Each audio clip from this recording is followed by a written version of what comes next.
caring about people and being able to connect with them is really important in becoming a good pharmacist.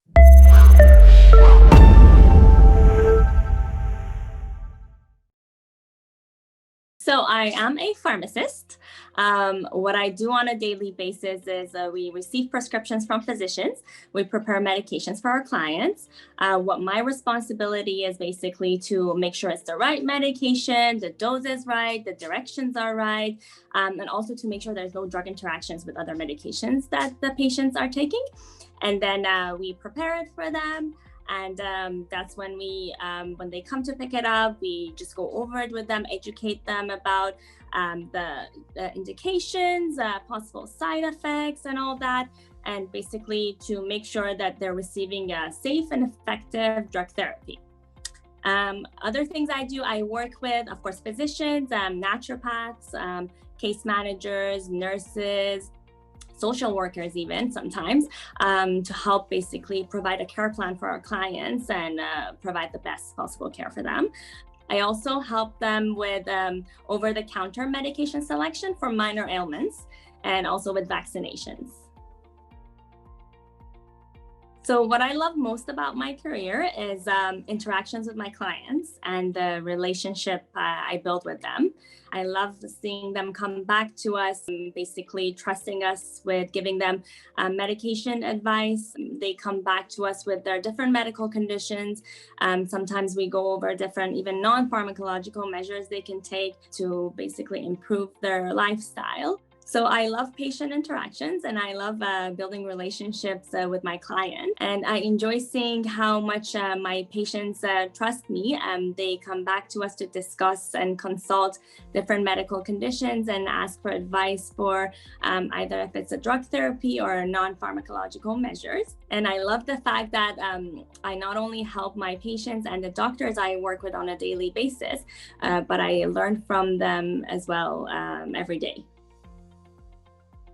Honestly, from high school, I always knew that I wanted to pursue a career in healthcare, but I didn't know specifically which field. So I remember once when I was visiting my mom's cousin in California, she's a pharmacist.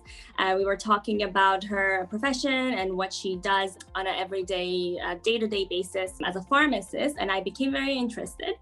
So when I came back to Vancouver, I started looking to volunteer as a pharmacy assistant at different pharmacies. That's when I started volunteering and eventually finding a position as a pharmacy assistant at a pharmacy, because I knew that I had to shadow a pharmacist first and experience everything up close just to make sure this is what I wanted to do before I applied to pharmacy school.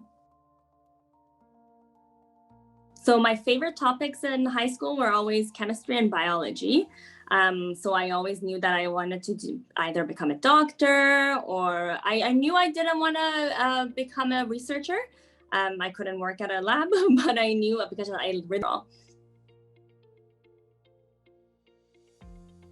Immigrating to Canada as a teenager from Iran, it was definitely challenging for me. So I did study English from a very young age, but still when I moved here, it was still very challenging for me to be able to communicate because it was my second language. As well, I had to start over, find new friends, and get used to this whole different way of life. So it was challenging. That was the first part of moving here. And then after I got my Bachelor of Science from UBC and then decided to apply for a Pharmaceutical Sciences program, I had to upgrade some of my courses. And then I had to redo my PCAT exam. It doesn't exist anymore now, I believe, but I had to redo the exam because it was a competitive program. And in order to have a better chance of getting in, I had to do more than what I had finished with my bachelor's degree. While I was at UBC, I always volunteered and worked part-time in order to make sure I am more prepared and a better pharmacist when I graduate. And of course, thanks to the love and support my family showed me, I was always able to focus on my goals and work as hard as I can to achieve my goals. I know that it might sound a little cliche, but if you really want something, no matter how many times you fail, if you really work hard for it, sooner or later, you're gonna get to where you want to be.